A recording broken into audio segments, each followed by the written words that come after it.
So you look in front of me here, I have some pretty wholesome ingredients. Some that may not rate best on the critical scale of foods, such as like canned beans. I mean, we know that legumes and beans are great food, they're very nutritious, lots of soluble fiber and a good source of protein and lots of B vitamins. But you have dried beans out there in the market that are cheap, and they're definitely the best way to prepare beans, but they're time intensive, and they're not the easiest things to make. So there's canned beans out there.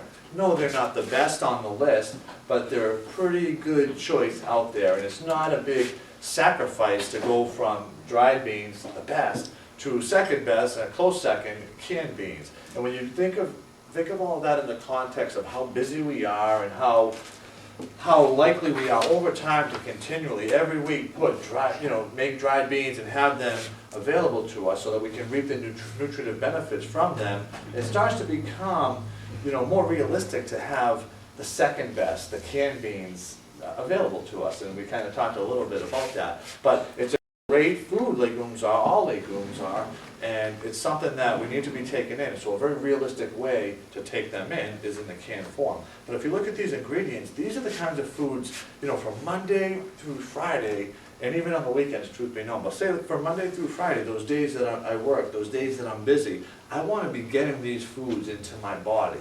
And this is a great vehicle or a great medium for me to succeed at that. Now,